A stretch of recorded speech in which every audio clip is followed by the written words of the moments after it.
So here's the motherboard, and you can see the crack right there. And we have rip pads, flip it over, and voila, there you go. You can see the balls are forming.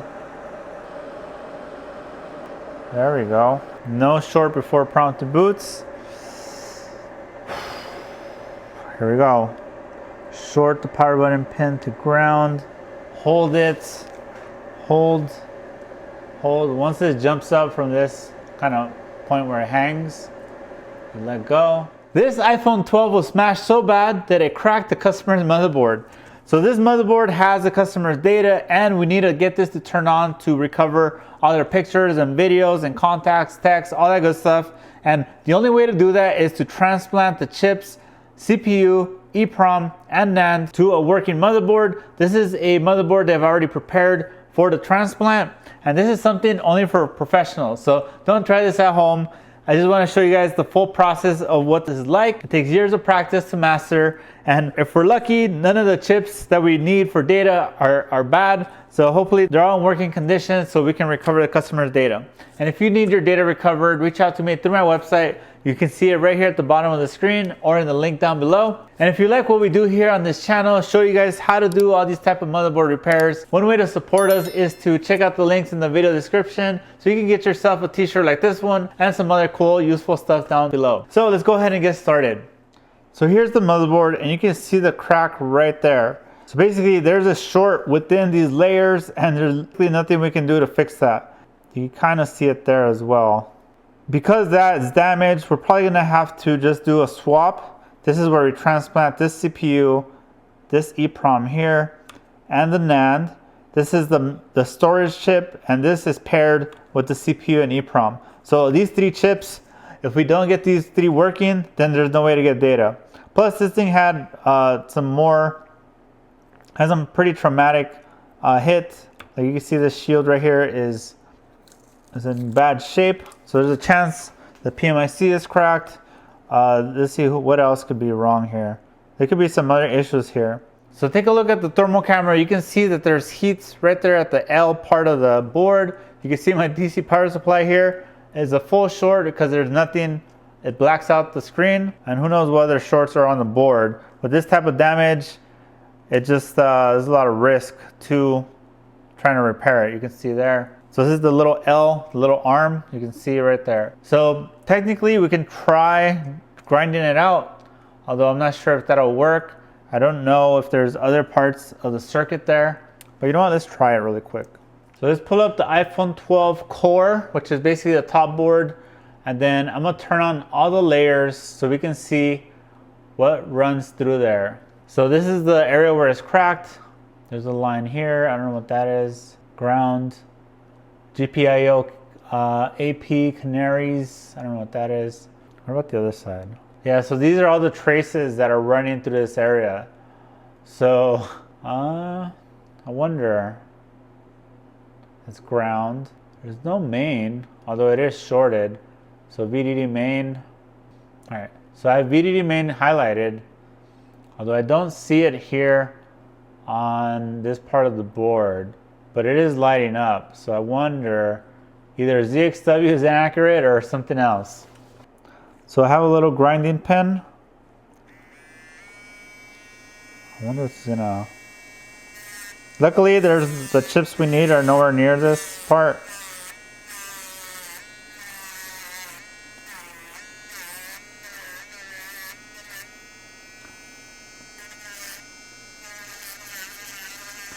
So I'm just trying to grind away this area and see if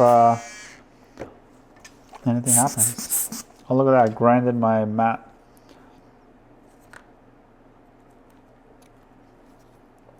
All right, let me rotate this so the NAND is kind of far away.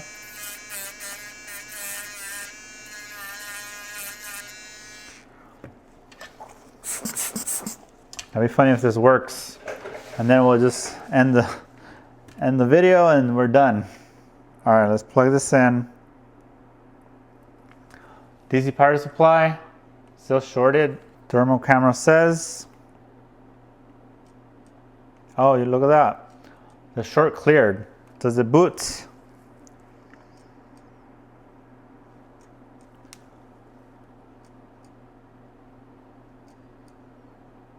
There's a high current draw of 320 something, and I don't know if that's booting current.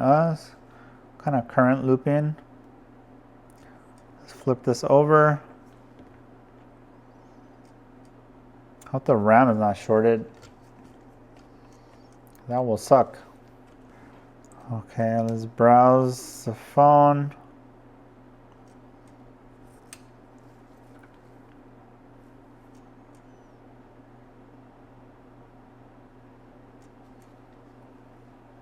Well, it's current looping. That's not a good sign. Let's take off that shield really quick.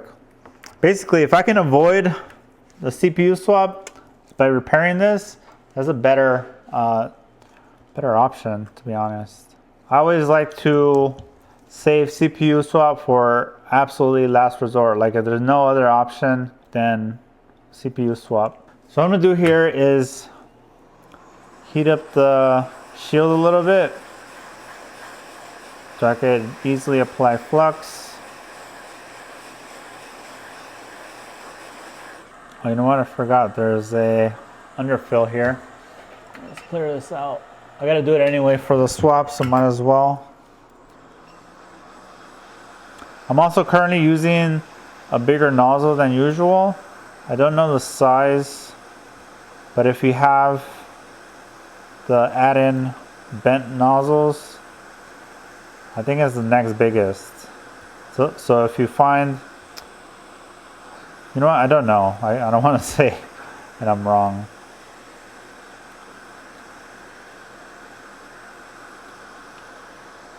But it's ideal for if you're doing a CPU swap because the nozzle will apply heat at a wider spot, so it'll work better. Alright, so I cleared out that underfill.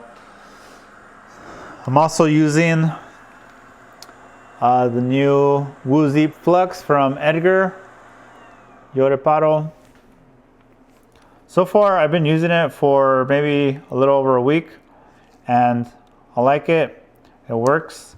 The only thing is I'm usually using Amtech 559, but 559 no longer exists, and this one's a little less viscous, meaning it's more watery, which is not a bad thing. It's just something you gotta get used to. So right now I'm adding low melts. This is 138, technically super low melt, as I like to call it. It makes it so when you try to remove a shield, it comes off way easier. So I just flood the shield, and wherever spots I could fit my soldering iron. I'm using a knife tip, JBC knife tip. It's a brand new tip. I just got it this weekend, and because my last one wore out finally.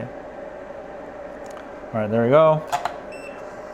Then what I'm gonna do is the extra wide tweezers. I'm just gonna heat around.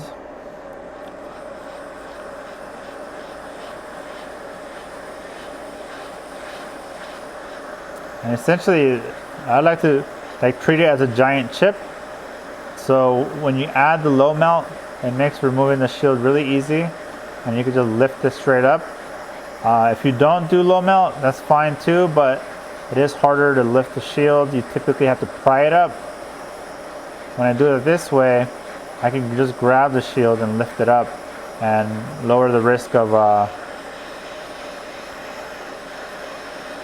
like knocking components over.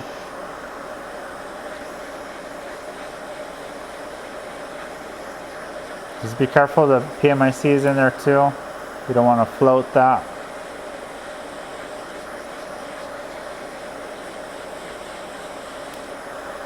Feel it.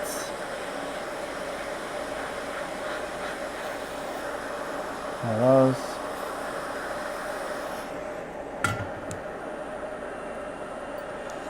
You gotta be careful with the giant blobs of low melts.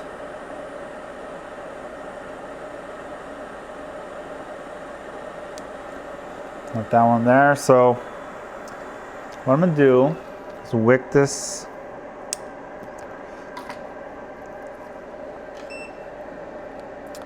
I'm gonna put it off to the side and then absorb it as I slide to the left. Like that. I feel like it's a little less risky that way because you could do it gradually versus kind of going all in and then possibly bumping something. Alright, I got sucked in there. I think that's it. And I can see the PMIC looks fine, like I don't see it cracked, but it could still be bad.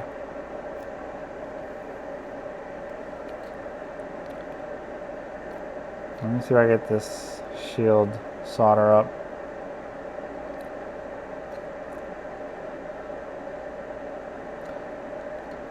By the way, I will link to all my tools down below in the video description. So you guys want to know which wick I'm using, which soldering iron, which tips, which hot air, all that stuff. Alright, let's clean this up a little bit and check this out again. Let's do a close inspection of the CPU as well. We don't want to do this swap and then turns out the CPU is cracked. If the CPU is cracked, then it's game over. There's literally no way to get data. The data is encrypted, and what that means is all the data jumbled up, and you need a special key. Oh, look at that. That looks like a capacitor. Right there. So one of the benefits to the Seek Compact Pro with a macro lens stand, take a look at how it's reacting to that capacitor. Now most thermal cameras will look like this. Hold on. Kind of like this, where you see a bright spot, but it's kind of hard to see. You know, it'll look weird, or you have to manually adjust the sliders to get it to really pinpoint the hotspot. Seek, if you put it in this mode, it does it automatically. Look, I'm gonna turn it off and see how the image comes back to normal color. Let me prompt to boot again. See that? See how it just kind of dialed down to that point? Yeah, this is kind of what other thermal cameras look like, and it's just a mess. None of them do it like this one here, where it just pinpoints. At least none that I've tested, and if you see my channel, you see that I have a bunch of videos of that. All right, so let's take a look. I believe it's this capacitor here. Now to be sure, what we can do is my multimeter, put it in diode mode, and we're gonna measure ground. See the reading is 001, on the other leg 001. That should not be, that's not normal. You should see something like this. See 162 and ground. We're getting ground and ground. Now, I just know this is the cap because of the thermal camera. Now, just because that one reads as short, if you measure something as short, doesn't mean that's the culprit. But in our case, we've confirmed, we narrowed it down to that capacitor. Let me clear this here. All right, let's try this again. No short before prompt to boots. Prompt to boots. And the consumption looks a little high, but normal.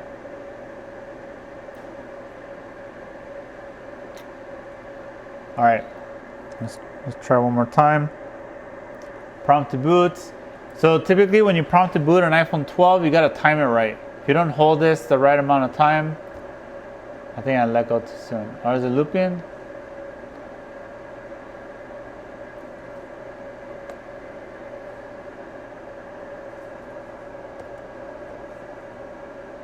Yeah, it's not a good sign.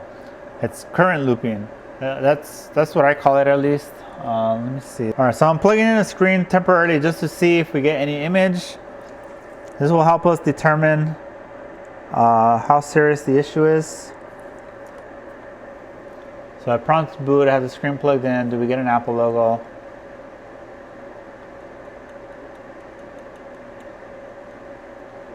No, it's just current looping.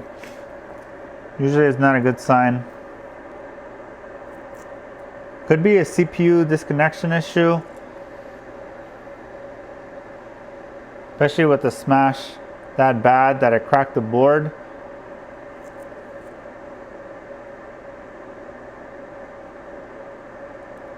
All right, you know what? Let's just proceed with the swap because that's what you all came for. All right, so the NAND part is pretty easy. Let me just move this over. So I have plenty of room to work on this NAND. I'm going to use 260 and 40% air to clear out the underfill. Now, kind of the nice thing about doing a swap is that we can be a little, not messy, but less careless with the surrounding components of the chips we're removing. We can scratch the board a little bit.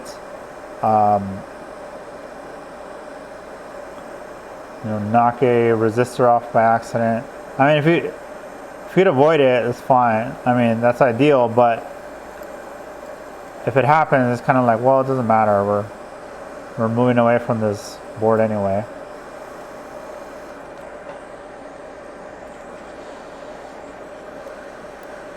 So let's just clear out all this underfill so we can lift off this NAND.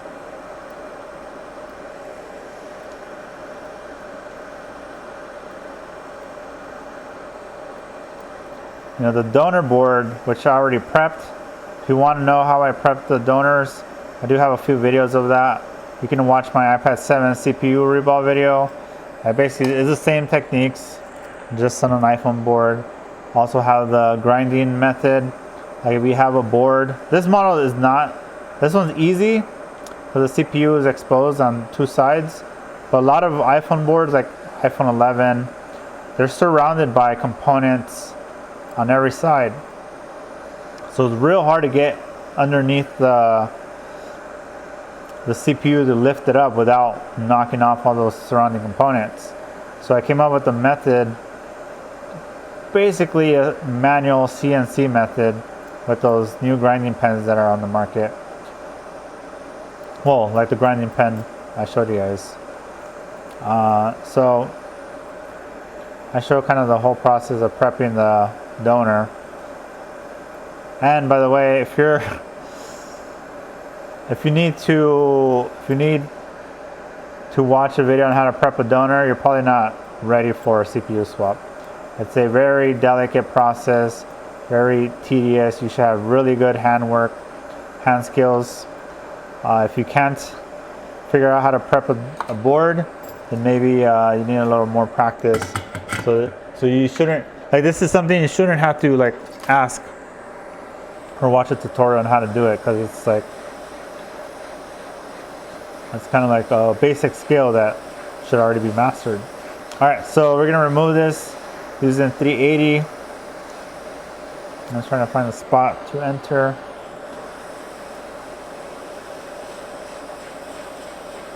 Just make sure you heat evenly.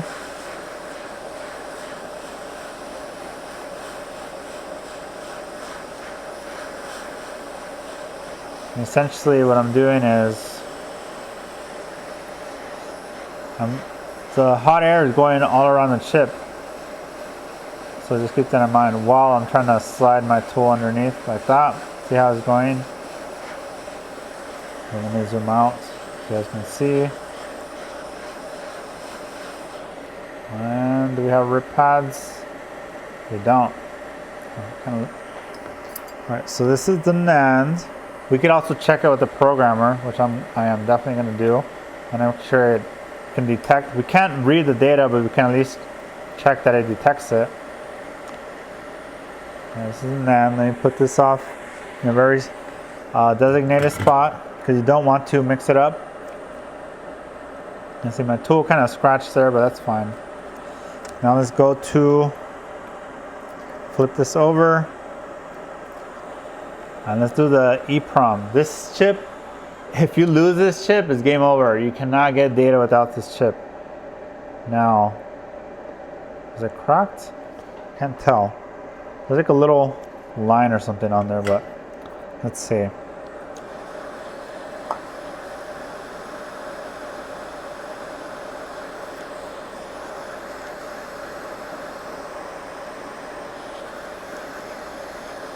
Now I'm debating of just transplanting it to the donor now, just so I don't lose it. So I think I'll do that.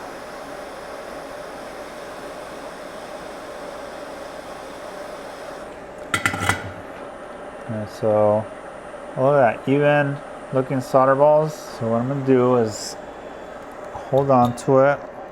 But I need to show you guys the boot consumption of this donor. This is also very important when you're doing CPU swaps. You got to check your donor is good by connecting it to the DC power supply and prompting to boots. You want to see a very small current draw and just hang there. If you see a spike, like a high current draw, that means there's a short on your donor. So I'll show you guys that here before I install the other chips. Yeah, so installing this is risky. So just be, hold on to it. See right there, I was gonna fly away.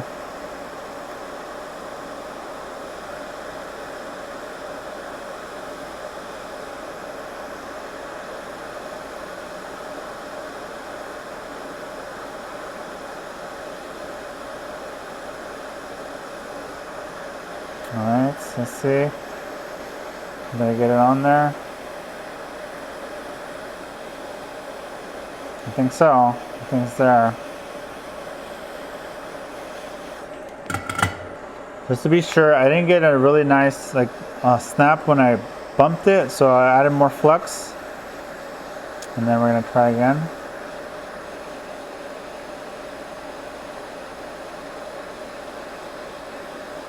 Just want to make sure it's good.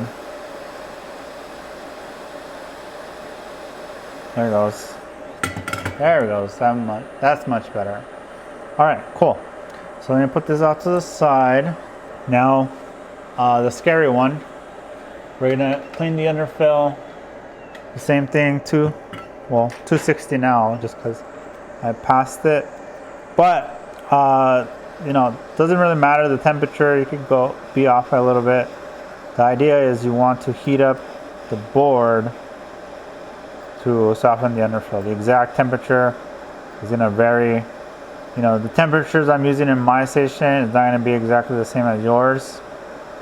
Mine is not calibrated, so unless we were both calibrated using the same instruments to measure the temperatures and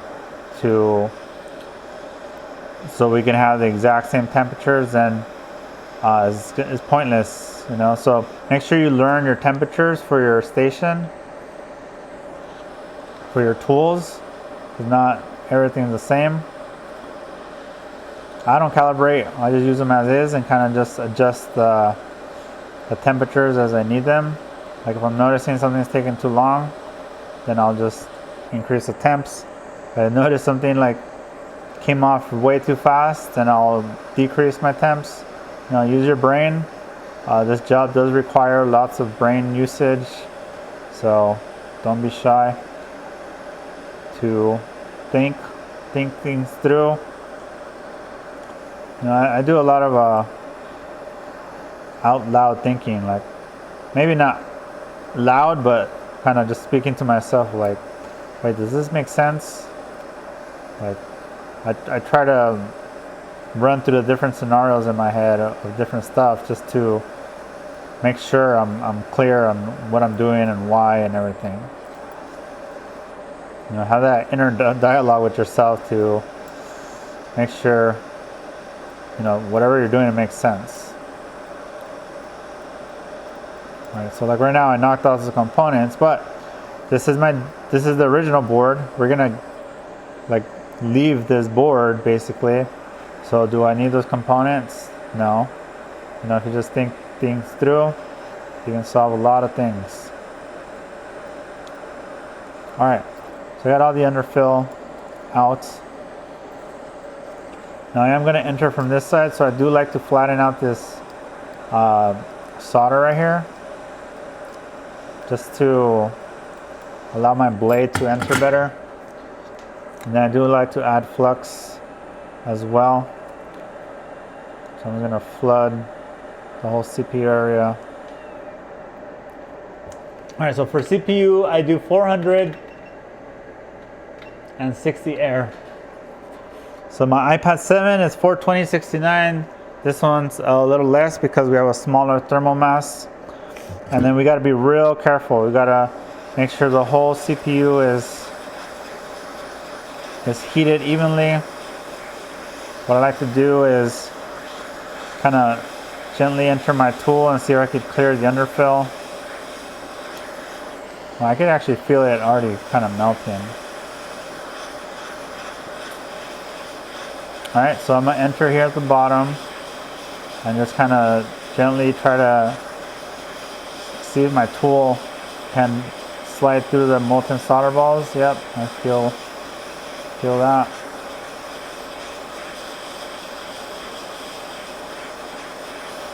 All right, so I'm just kind of going side by side, just flip it over, and voila. If we look closely,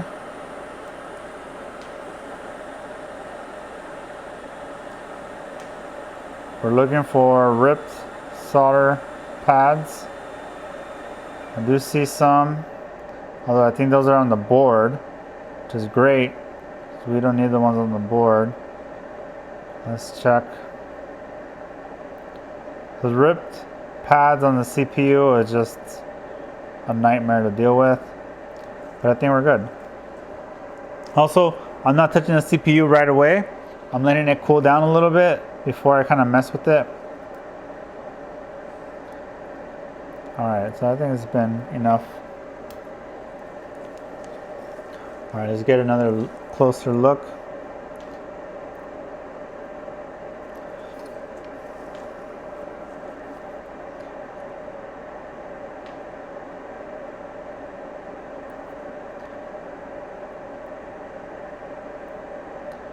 Alright, so I don't see any ripped pads, and I think we're good to go. So next step is to prep the CPU using a heater. Let me see if I get these chunks off.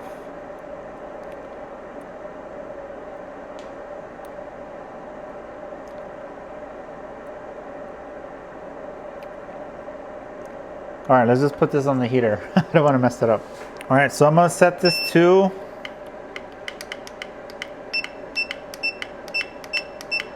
let's do 125. And this heater right here, you can't see it. The lighting makes it really bad. But there's 14, 13, 12, 11. This is a CPU number, and this one's A14. So essentially 14 would be this one up here. Oh, that's weird. Hold on. How can I get this to... It's funny, it says 14 to 14. It doesn't even fit. So this thing is wrong. Alright, they just wedge it down there. Ultimately, it doesn't matter, because all we really need is the heat, and it grabbing onto those corners doesn't even work that well anyway. So I guess they didn't design it properly. So we're gonna do that, and then onto the chip, we're gonna add, I'm using a 158 Celsius paste. This is the same one I use for sandwiches. So, all right, let's reach temp. The goal is to prep the CPU with this new paste, so that this paste takes over the factory paste, which is like 221-ish.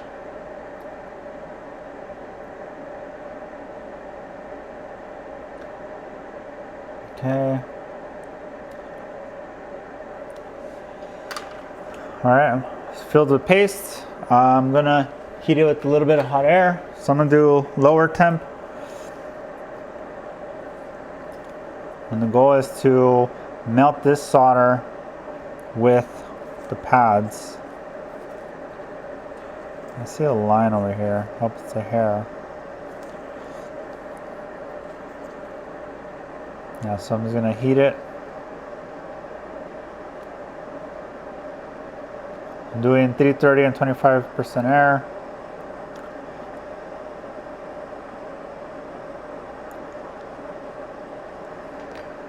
All right, let's add some more paste.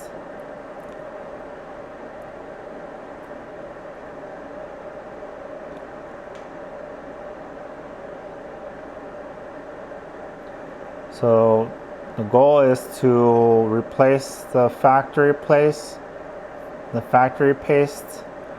with this new paste.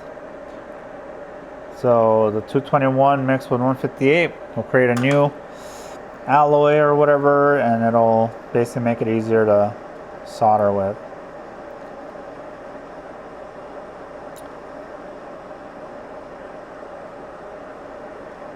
All right, that should be fine. Now let's use my iron and gently go over all the pads. So whatever pads did not take this new solder, it will take it with my iron. And right now I'm not rubbing my iron on the CPU at all. See this giant blob? I'm just kind of dragging it over everything.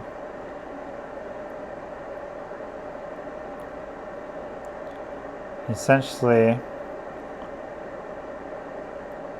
getting all the, oh yeah, a lot of people complain that in one of my videos I said essentially a lot, so I just noticed I said it.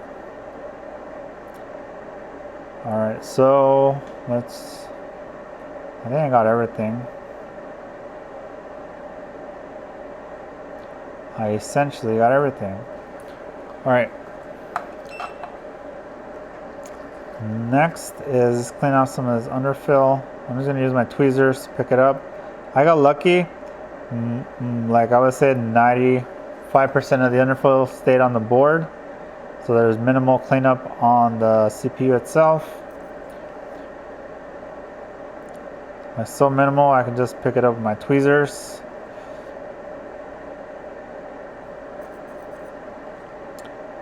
Alright.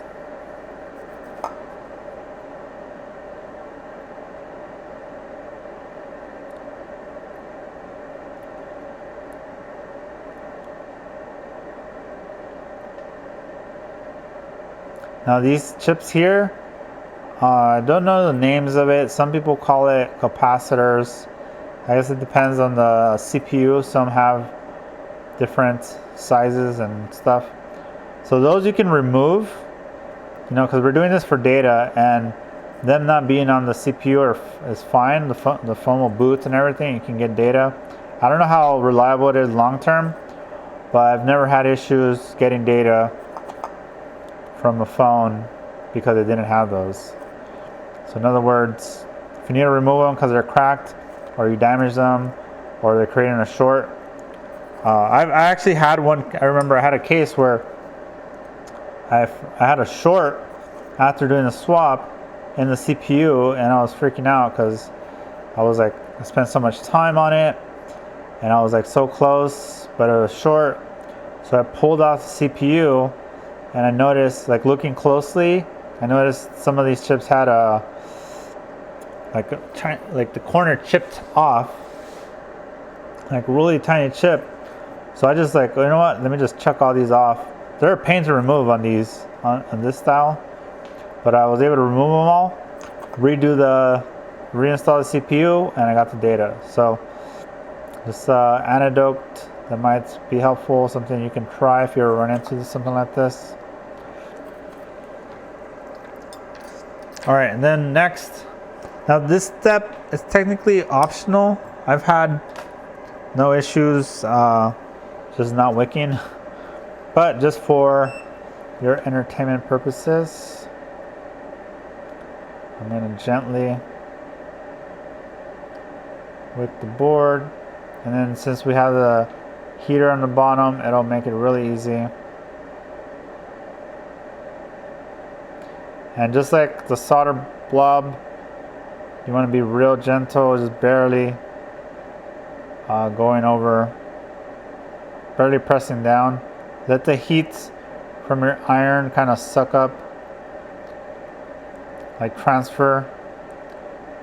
So my iron is sitting on the wick, and then the wick is rubbing on the pads and absorbing the solder.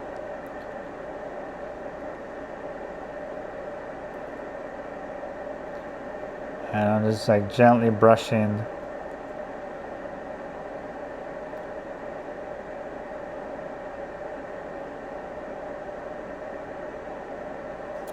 Oops, it's out of view.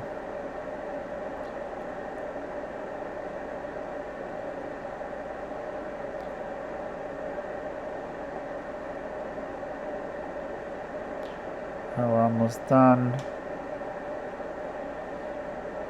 And you don't have to get 100% of the pads. If you leave one or two that are a little funny looking, you can just leave it. All right, I think that's it. So let me get this out and clean it up.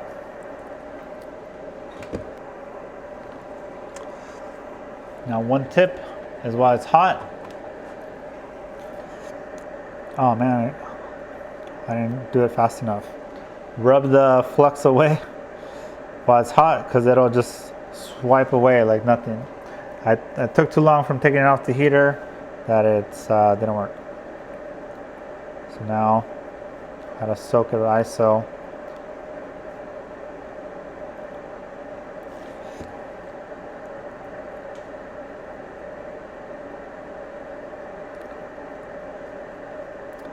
Now, because I'm using a Q-tip, it's going to get caught up on the chip. But good news is Q-tip is very gentle. Alright, did I rip any pads here? Oh man, I got scared. Those dark spots, that's what sometimes the rip pads look like on a CPU. But it looks like it's just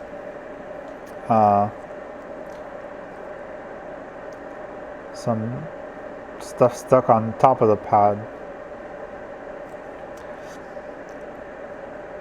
Alright, so good news and bad news. Good news is I didn't rip any pads. Bad news is now I have to deal with that. Alright, so before I go, I want to also, before I put this away, let me clean this up so that it's ready for next time. I don't have to deal with a cold, dirty heat plate. So just kind of wiping it down.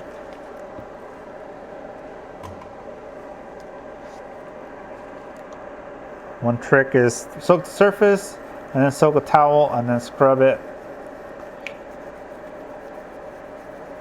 And it'll absorb all that liquid into your towel. And now you have a clean-ish heater. All right, let's clean. Oh, see, like this one, I didn't clean it last time. So here's what I'm gonna do. I'm gonna heat it up a little bit.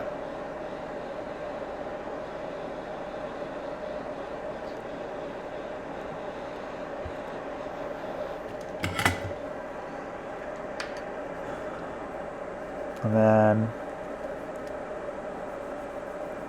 clean it up.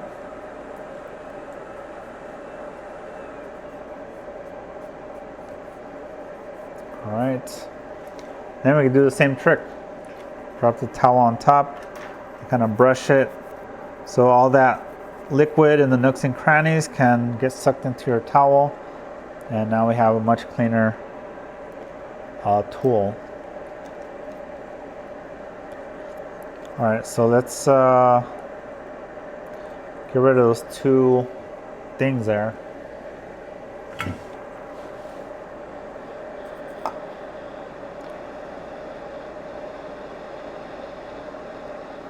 So I'm using some hot air and just, there's one.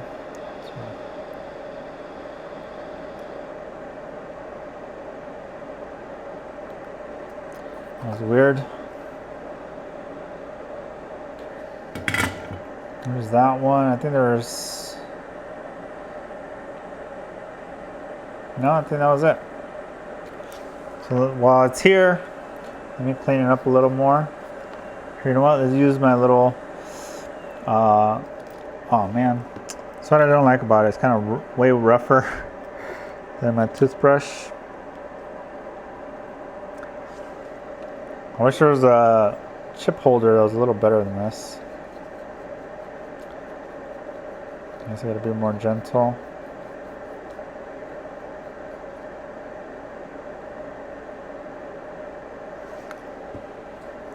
Alright, so there you go.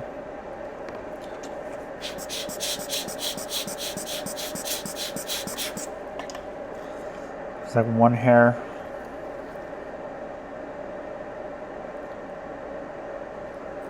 Of course, it's gonna haunt me later. Okay. Oh, what is this?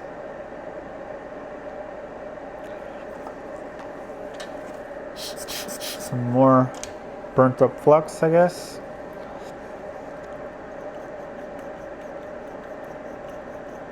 Really brush it away gently.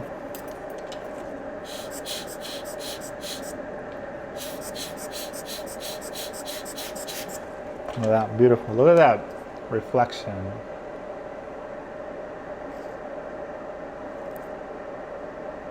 All right. Now that's the CPU. Let's prepare the NAND. So this one also, we left behind a lot of, all, like no underfill, so it makes it really easy to clean. This one I don't do anything special, like paste or anything. I just run my iron over it. Since I have a knife tip, it's like real easy to just scrape away chunks of underfill. Then I use this clean cloth as my surface area because it kind of helps the chip from moving around. So I prep all the pads. There we go, look at that. And then some more wicking. So I hope I finish this video soon because it's way past my bedtime. By the way, if you made it this far and you still haven't asked, we do offer this for end users and B2B. So if you're a repair shop and want to outsource, a customer came to your shop and they need data recovery and you want to find someone reliable, someone who can help you and your customer. I specialize in this for, our majority of our business is B2B, meaning we are basically a secret employee of your shop that you ship your devices to. You could always tell customers that we're, your remote board level tech. We're like the expert at this and we're at a different location, but we do offer fast turnarounds, lifetime warranties for repairs. Most data recoveries are no data, no fee, except certain cases where we know it's going to be a low success rate, but customer still wants us to try. If you're an end user, we also accept direct as well. My website is in the bottom of the screen throughout this whole video, so use that link and contact me. As of today, we have, I think, about 105, maybe 106 Google reviews, 5 stars. Majority, I say a big portion of them are data recovery reviews where we have 5 stars. We helped out a ton of customers recover their data successfully. We provide the data on a USB. Unless it's small, then we could do Google Drive and save the cost of the USB. We can get all the pictures, videos, contacts, text, notes. We could do iPhones, iPads, Samsungs, LG, Motorola's. we can also do, forgot to mention, we could also do pin code bypass on certain devices. So if you need to know, if you need to bypass the lock screen, we could do basically, I think it's iPhone 10 and older, as long as it's not disabled, like you haven't typed in the pin code incorrectly too many times. iPhone 10 and older, we could bypass the lock screen and get your data. If it's iOS 11 and older, we can get data from disabled phones. It's just kind of tricky, but just reach out to us for more information on that. If you need data recovery from water damage, cracked phones like this one, from just spontaneous, no power, previous repair attempt gone wrong, reach out to us, we can help. Now, also one thing I probably should have mentioned earlier is we only do CPU swap as a last resort, meaning we don't just directly jump to CPU swap. We'll check out the phone and see what we can do to fix it before we, like CPU swap, basically if something goes wrong here, then it's game over, nothing you can do. Whereas a repair, if you try to repair it first, it's way lower risk as far as something going wrong. Like you could remove a resistor by accident and then you end up needing it, so you could just put it back and that's it. Whereas CPU, if you like rip a pad, it could be game over. I mean, it depends what pad and stuff, and but the idea is it's like a last resort. Like we tried the standard process and it didn't work, or we had no luck, and we're out of ideas, and now we gotta go for the nuclear option. So yeah, that was a NAND reball. You see it there, it's evenly balled up.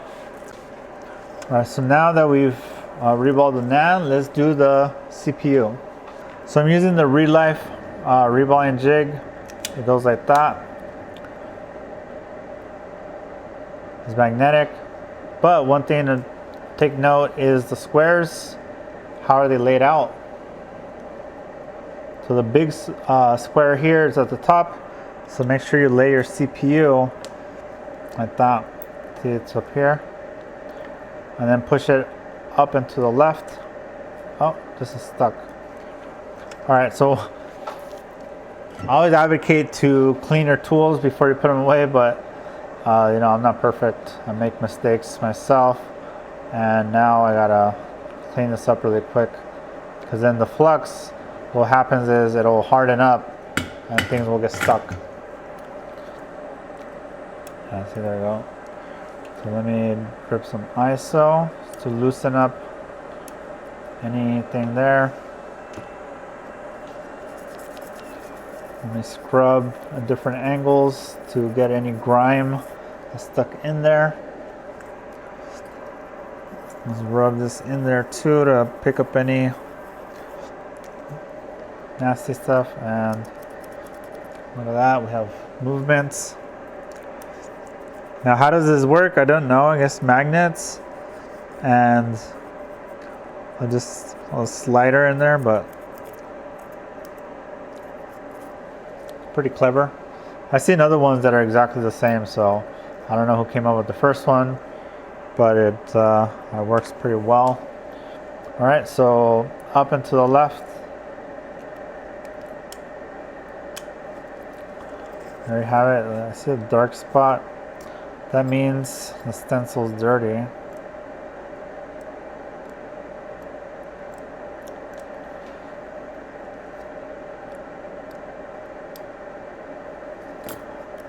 Yeah, see, there's that black gunk. Now this is supposed to be clean, but sometimes you can't spot it until you put it against something else, and then you'll see it.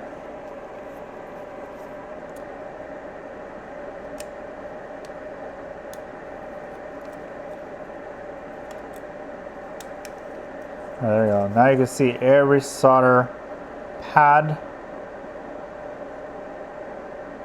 They all look clear. I do see a little bit of gunk there,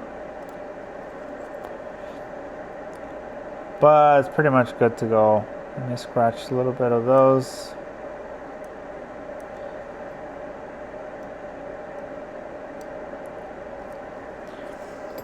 Alright, so now we got to reball it. I have some paste here. What I got to do is transfer it to a tool. So basically what I'm going to do is transfer this paste to this non-magnetic tool.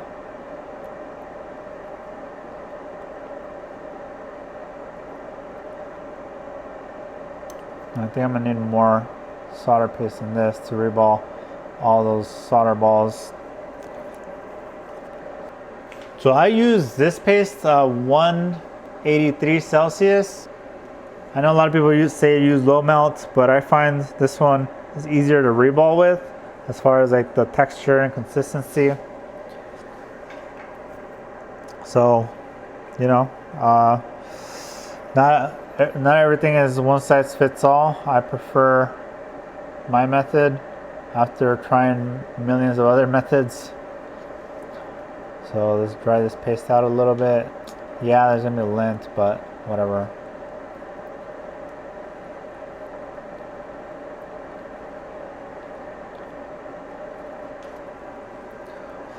What to do? It's just life. There's gonna be lint.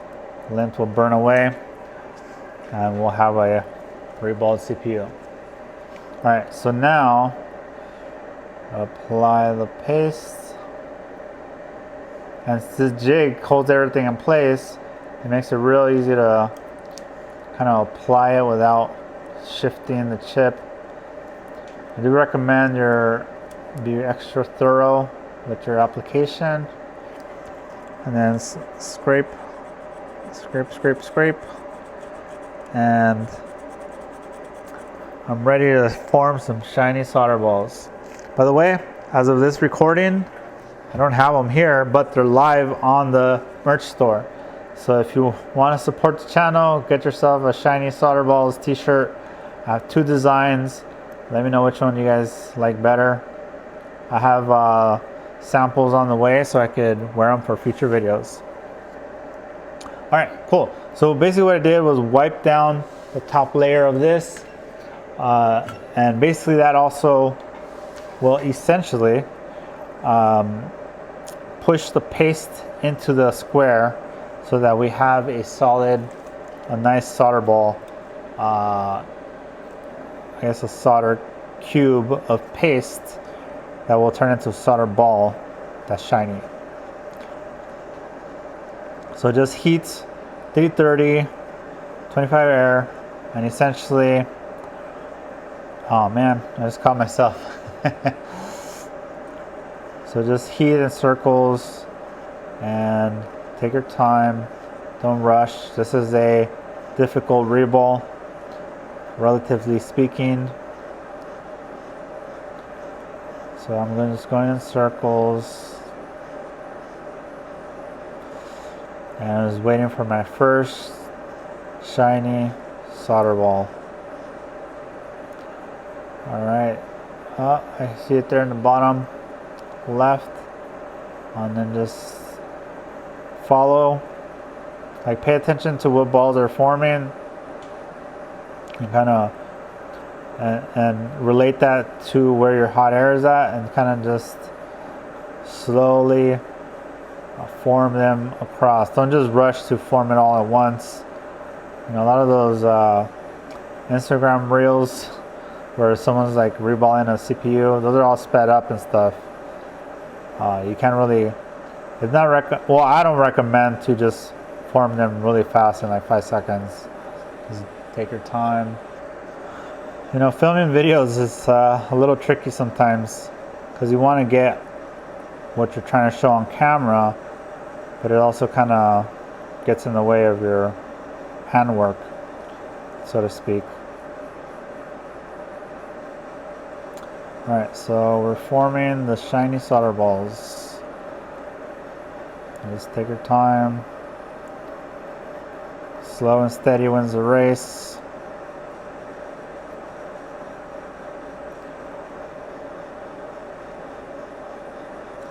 Alright, and they're all formed. They're all attached to the CPU. Now we give it a little bit till they're not shiny. And you can let go of pressure. Now this is probably an optional step, but I still like to do it. Is slide your blade across and essentially flatten these out.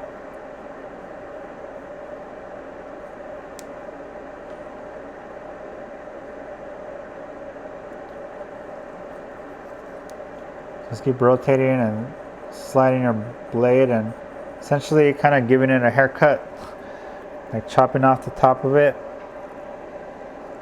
And you can see how it's kind of uneven, like this side was chopped off more than this side.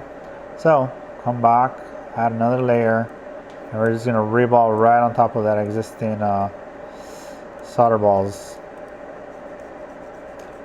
And then come in and scrape it off.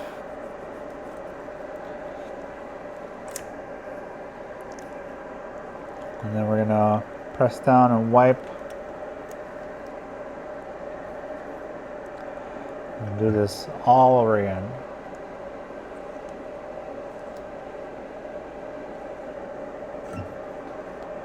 Alright, so same temperature and everything. We're just gonna reball it one more time. Well, let me get you up close to the action. So same technique. Go in circles. Go in circles until you kind of see the paste kind of reacting, start getting like bubbly or liquidy. And then I start going in small circles in a corner far away, and it's kind of get closer, and there you go. You can see the balls are forming. And if you do this twice, then you get a much more even and solid reball. It's a pain to do, but I do recommend it. I wouldn't say it's required.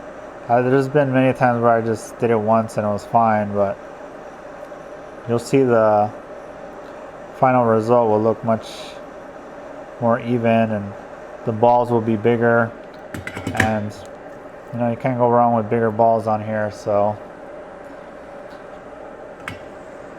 I mean, to a certain extent, you don't want them too big, and then the solder balls bridge together.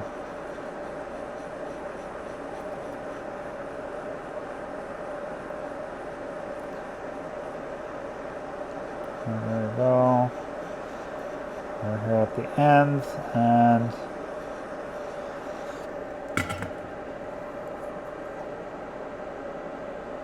yeah, let's wait for it to cool down.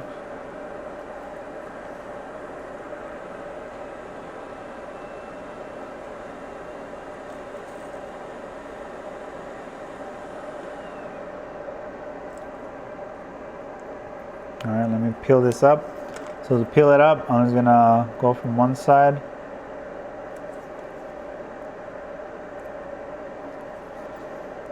I'm gonna gently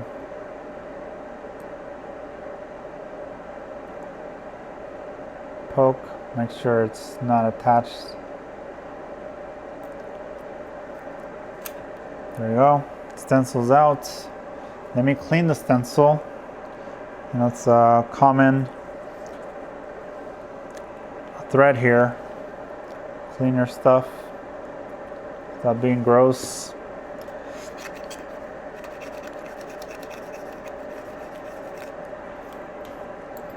Half my expenses is just cleaning supplies, which I am kind of exaggerating, but I burned through a lot of alcohol, isopropyl alcohol. I have all kinds of it. I have the spray kind. I have the big bottle. What else do I have? What I am missing is a little mini vacuum to suck up any kind of random stuff. All right, so I think that's all of it. This my clean cloth is a little messy. Just picking up the underfill chunks from earlier. Let's get this piece here out of here. All right, I think that's good. And it looks pretty good.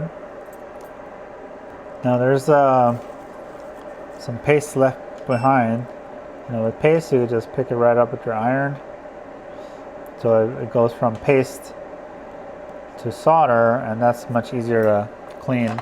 And you won't have to risk it getting places and messing up your reball. So it has a little bit of flux so I could flow into my iron. Then we can come in and clean up the rest.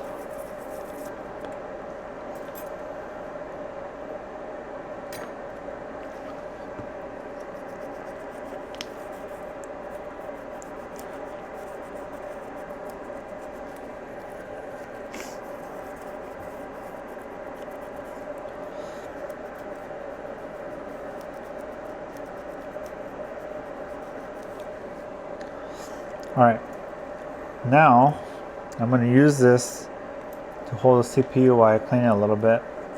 Now it's not the best holder, but it's better than the other ones, I guess.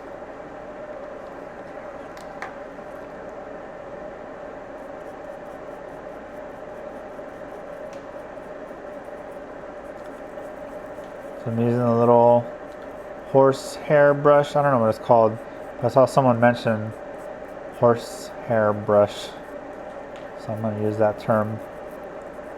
So these bristles are way rougher than my toothbrush, so it helps knock off these little chunks of paste that are stuck on the CPU. And also like the gunk in between.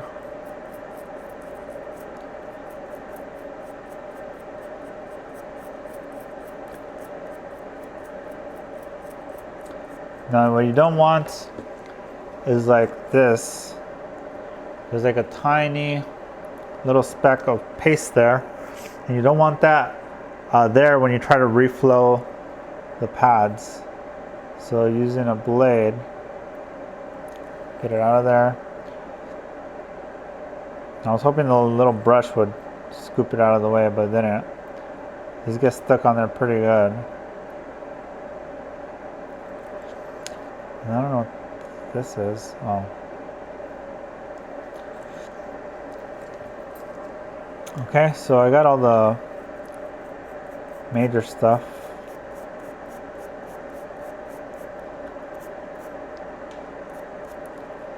Or did I just add more back on?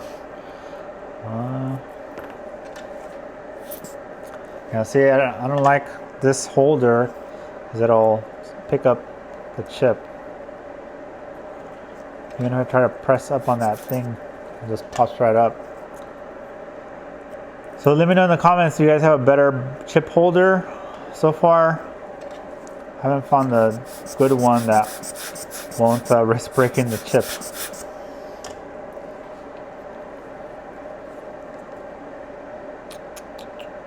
Alright, there's a speck here.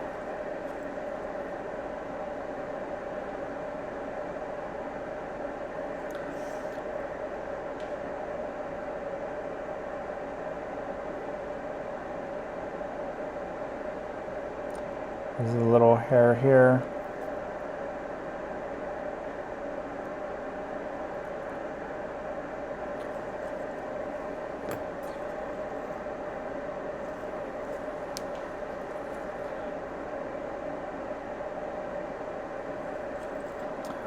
Okay. Oh man, I keep finding more of these. The more I look, the more I find. But it's good. We need to get rid of all of it. Otherwise, you're going to end up with a bridge, and you have to reball again, and it's not gonna be fun. I speak. So a lot of the things that I say on this channel is from experience, so keep that in mind. Alright, see, this is what I was talking about. This thing looks chipped. Oh man, I'm gonna have to. This one, kind of, but like way less. Right here, chipped. Can't tell, but right here for sure. So, probably a good idea to pop this off. So I'm gonna use this board holder again. I'm gonna use it like this. Let's put it in the middle, because this will grab it much better. But I just don't like how deep it's sunken in. So first, oh man, I found another speck I need to clean.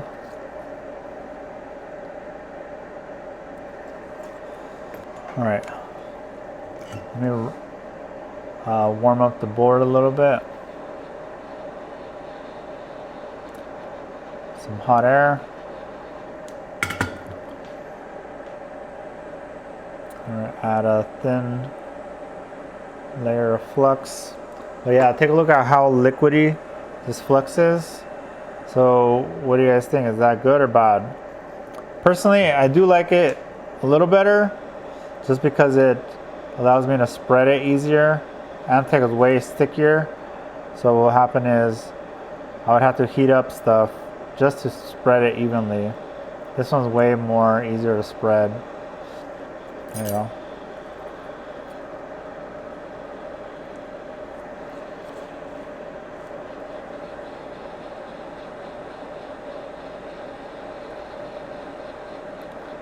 So there's reflowing. This will also burn away any of that gunk that might be in between. Any stray solder paste that might be somewhere here will also kind of burn away or become something. All right, so to get this off, we have to go crazy with the heat. All right, let me clean my tool. So using my blade as a sharpener, and kind of cleaner.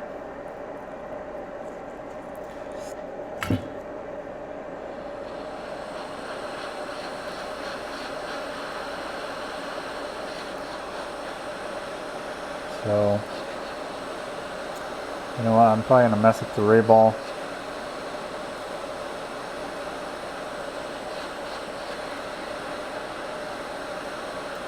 There it goes. Chip is gone, but also messed up those balls after all that work. Oh man. Well, luckily, let's do this. If we go, so if we flip this over, not flip it, but if we mirror it, let's go back over here. All right, where did I mess up? Right here. So if we go back, desktop, and it's gonna be like these pads here. So yeah, these kind of do look important.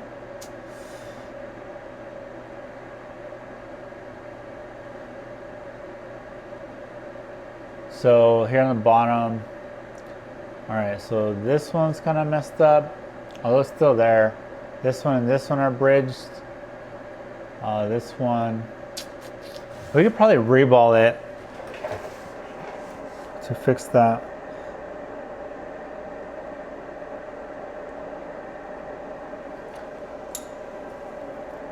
Let me, so this time I'm gonna use my micro pencil. If I could just touch the pads that matter.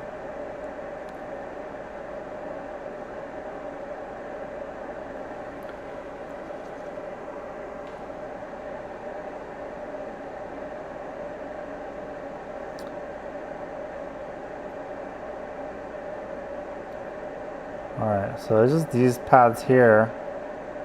I bet you it'll be easy to reball. So let's do that really quick.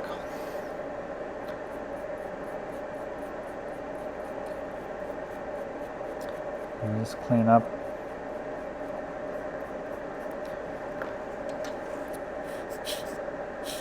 This is why CPU swaps cost so much, because it's like so many little like details like this you got to get perfect, or else you'll have a unsuccessful job. And that's why you gotta pick someone. If you're gonna send someone a board that requires a CPU swap, make sure someone reputable. Make sure you looked up the reviews. If they were recommended by someone, that's even better. You'd be surprised how many repair shops don't know anything about repairs. I'm sorry to say it, but some people are clueless, and that's fine. They're probably good at other stuff, but when it comes to all these little details on like data recovery, be real careful who you're giving your phone to.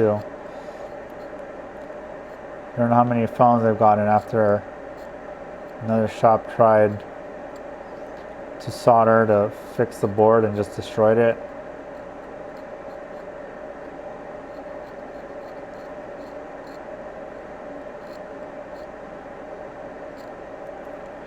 Alright, so this is why it's also important to clean your tools, because then I can just come right back in. Oh man, it's still a little fluxy. Still some flux on there.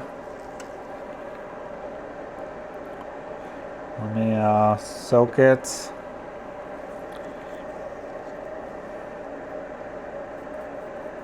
Scrub it.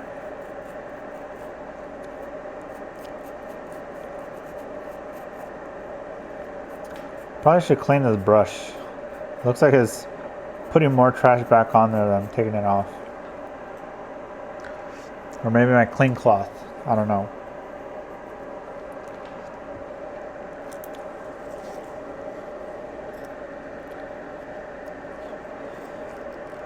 Alright.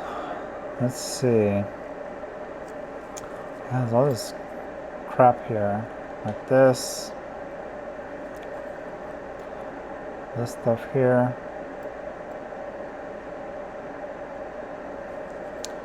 I wish there was like a little mini fan that can blow this stuff away without blowing the chip out of the holder.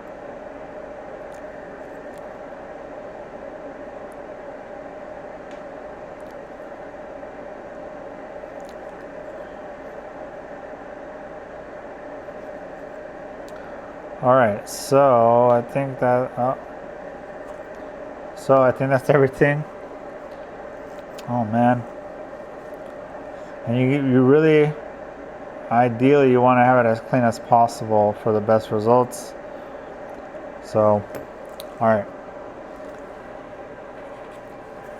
And I was really hoping, I was delusional with the idea of having this be a quick video. It truly was. I don't know why I thought it was gonna be quick. Alright, so the ones I need to fix are right here. Let me see. I might have to just shave this down and just do the whole thing.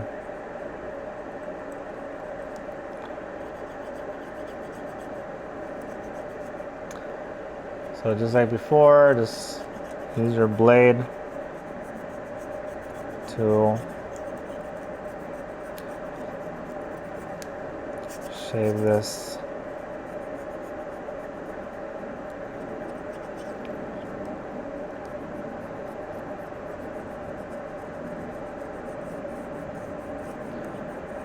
Shave off the heads of these solder balls.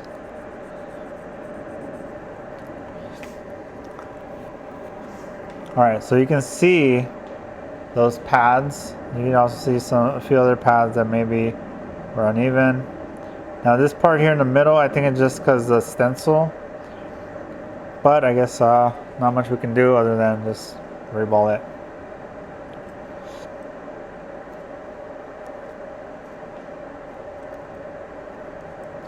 So just like before, I hope you're having deja vu right now because we're doing the exact same thing again and again and again. Alright, so we got all that paste shoved in there. Now, this is a clean cloth that is dedicated just for wiping off paste so we don't contaminate other boards when we're trying to clean it. But yeah, you can see right here the dark spots from the paste that basically filled in the whole area. So we're gonna basically, essentially, create some solder balls, some shiny solder balls, not Chinese solder balls, but shiny, that will reflect light.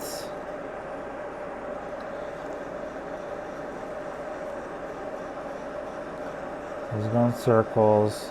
Now I am a little impatient, so I'm going like really fast. But being that this is pretty much already all reballed except for a few balls, we don't have to really worry too much because there's not much paste all over the chip. It just in just a few spots. And there you go, some more shiny solder balls. There we go. Oh man.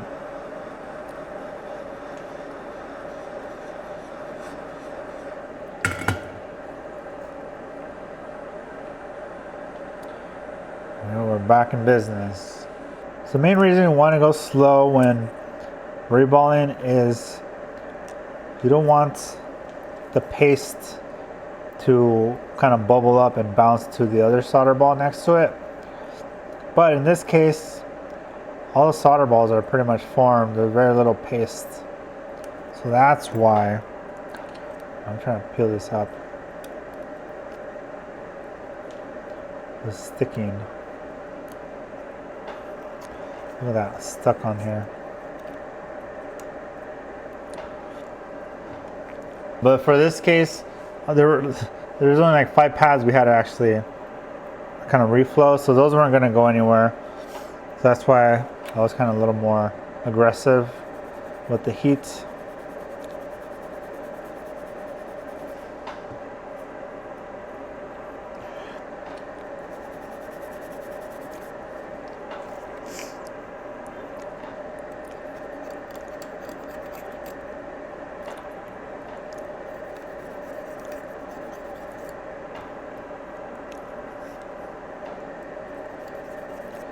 All right, let's see, how does this look?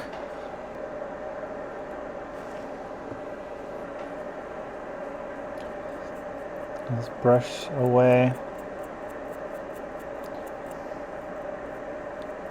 all the trash. And I wish there was like a clean room for soldering that would just absorb all the underfill chunks and would just disappear. All right.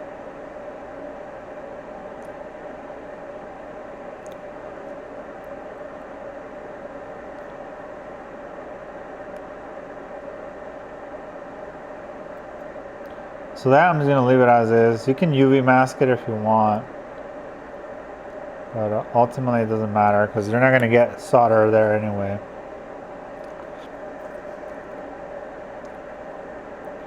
All right, there's pretty much no other paste. I'm gonna throw it in here so I can reflow it one more time, which will burn away kind of some of that gray stuff. I don't know, I think it's alcohol.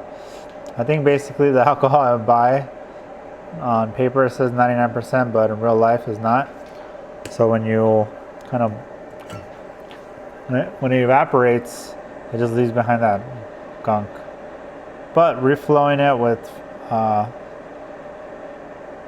air and flux will make it look nice and shiny. Oh crap. Yeah, see, so you gotta look out for like these little flakes right here. You don't want that to form into a solder ball while it's touching the other solder balls.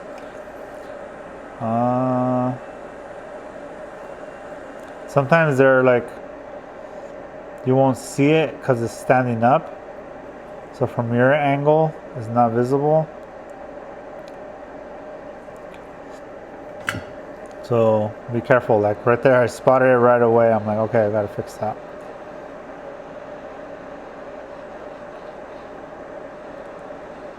Okay, here comes the shininess.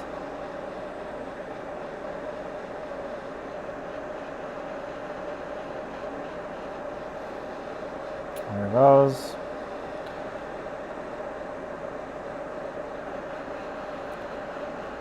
Form all solder balls with new flux.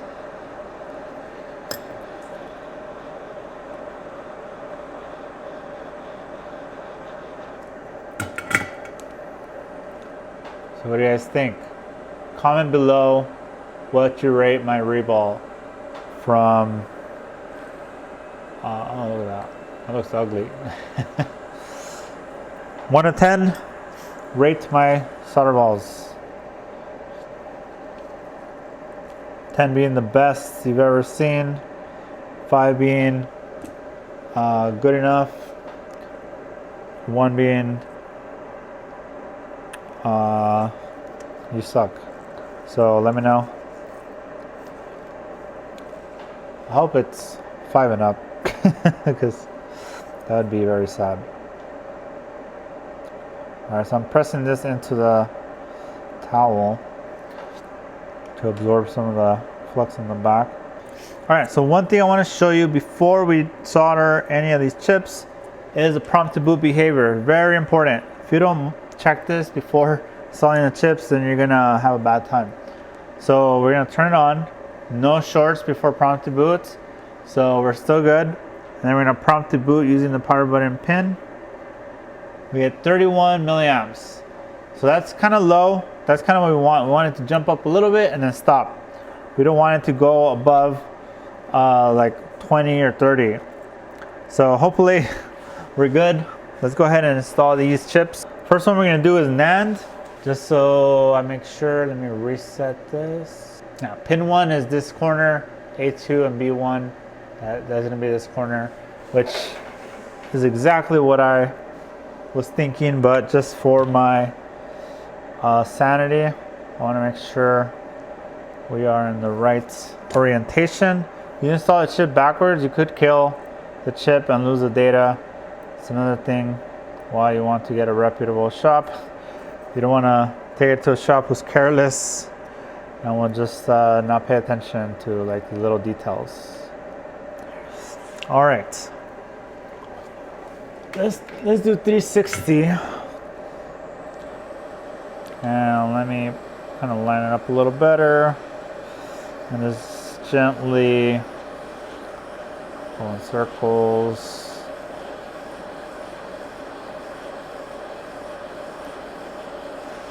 This is gonna be the boring part. Nothing exciting happens here. We're just installing a NAND. Pretty routine. We already installed the EEPROM. So after this, we only have CPU left. And in theory, we're good to go. Assuming my theory is correct. There you go, I bumped it. Yeah, that's good to go. Now we just gotta wait for it to cool down.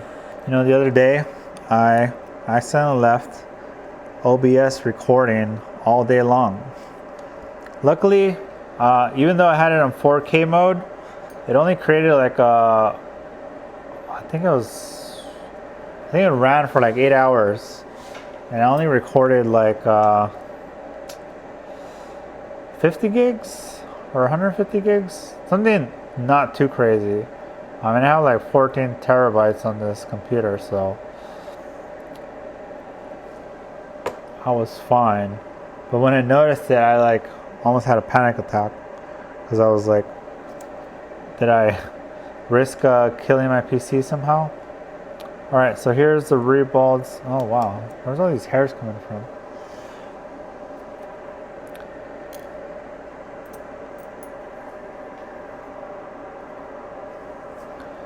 Alright, so let's put the CPU here. Now the orientation, I just know it by the logo. This is up and down. This is kind of what makes sense. So there you go. So for this one, I think I put way too much flux. Let me see if I could evaporate some of this.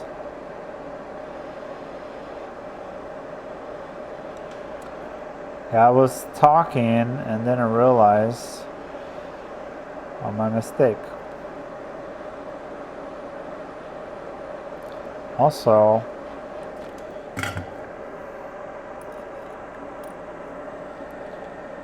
looks like there's something here.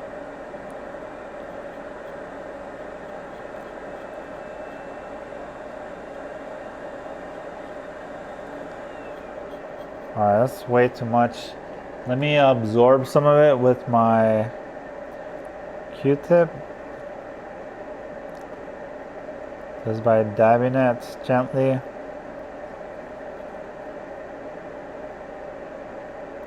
Now one risk to this job is the CPU being, not the CPU, the PMIC being floated on the other side.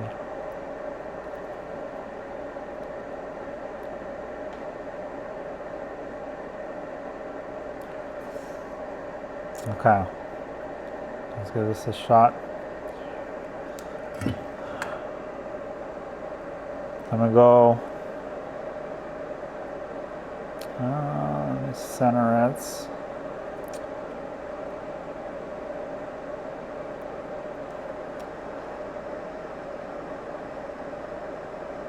Alright, let's go there. So 330, I'm gonna go with low. Slow and steady, just kind of like the first reball. You don't want to do anything crazy. You don't want the chip to bounce or jump because the solder bubble underneath kind of popped. Just monitor the flux and let it flow everywhere. Now you do want some of it, well, you want a lot of it to evaporate because I had a lot of flux on there. So just heat it where it's just gonna kind of burn the flux, so to speak.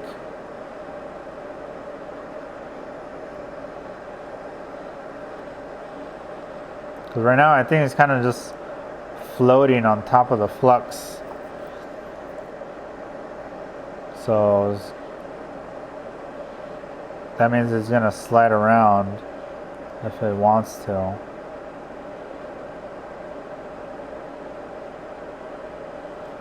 Alright, let me see. Let me bump it.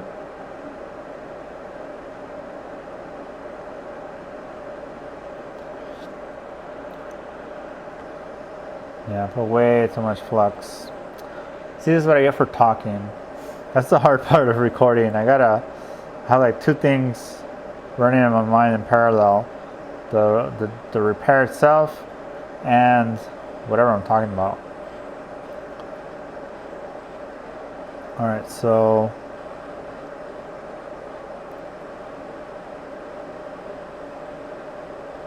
oops. I don't think it's installed. Is that it?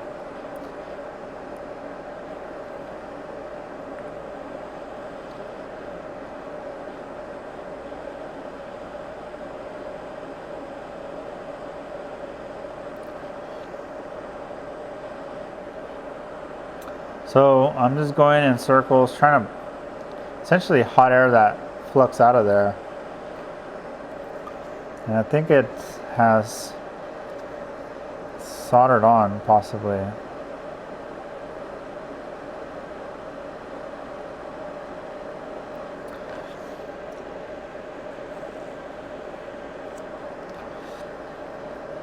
So I'm still at the 330 temperature. I don't know if this is going to be enough to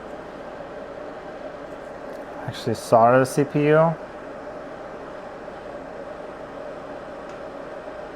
No, I can feel it.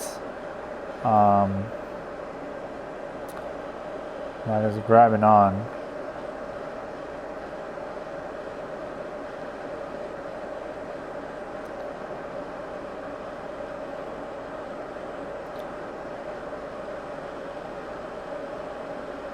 There it goes. There we go. Now one thing that's concerning me is this, there's like a line somewhere around here. Kind of hard to see. Maybe it's just my imagination.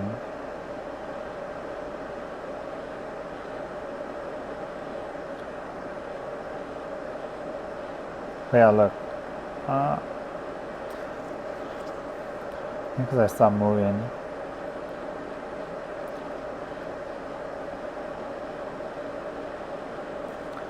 Yeah, look at that.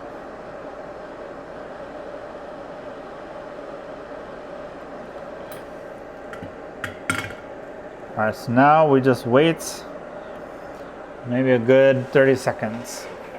So on this donor, what I did is I cleared out the underfill between these components. That way I don't have to worry about anything bridging or floating or anything. There's no underfill besides that. Drop some ISO.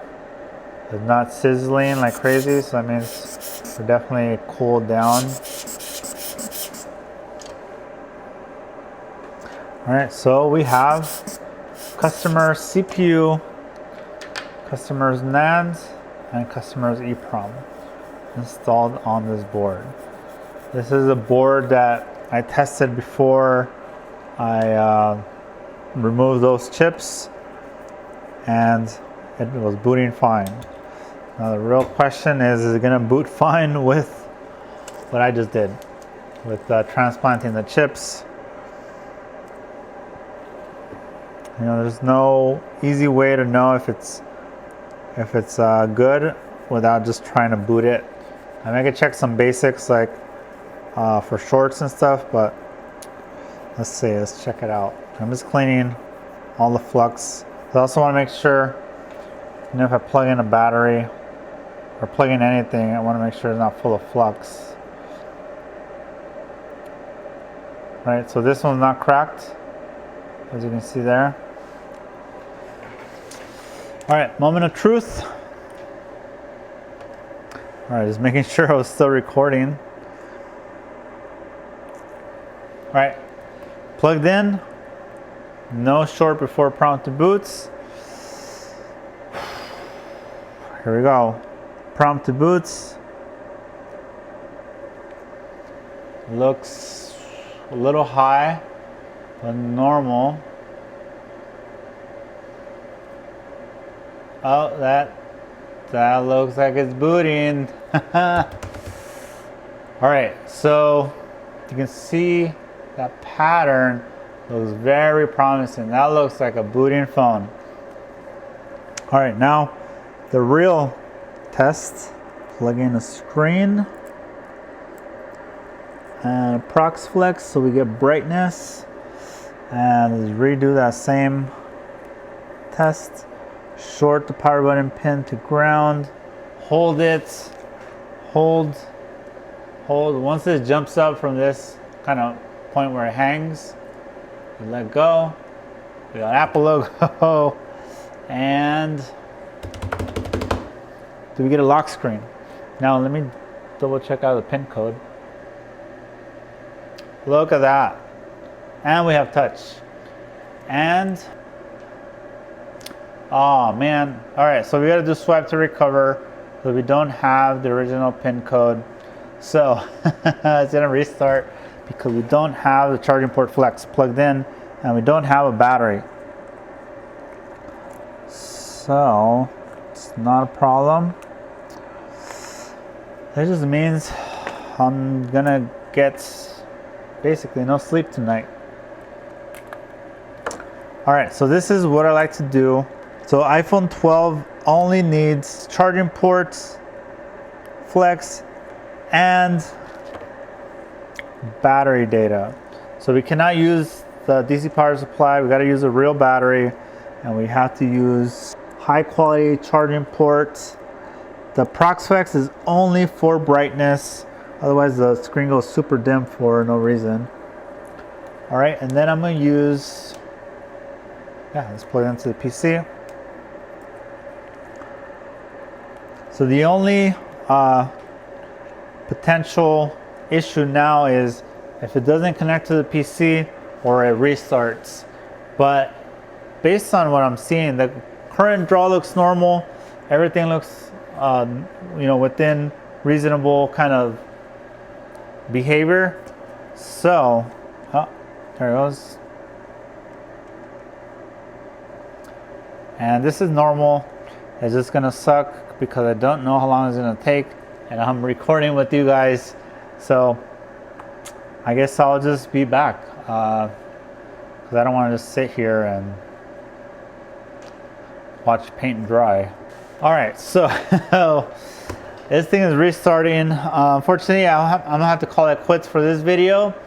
It is 2 a.m. here, and I'm gonna need to work on this a little further, although I'm really close, and I think it's probably just gonna need NFC swap. So in order for me to not do the swipe to recover, I'm gonna have to swap the 2 NFC chips to that board, and then it should unlock right away, and then I can check the panic log and then see why is it restarting. I think for this video we reached the end, but at least we're pretty much done except the restart. And like I said, maybe my charging port is not plugged in or something. I'll need a troubleshoot. I'll post an updates on, you know what, I'll post an update on my locals community, which you guys should follow as linked down below. It is a private community for people who follow me. I post updates there on a regular basis. I also plan on doing a weekly live stream for just my local community members and my YouTube members who have joined the community as well.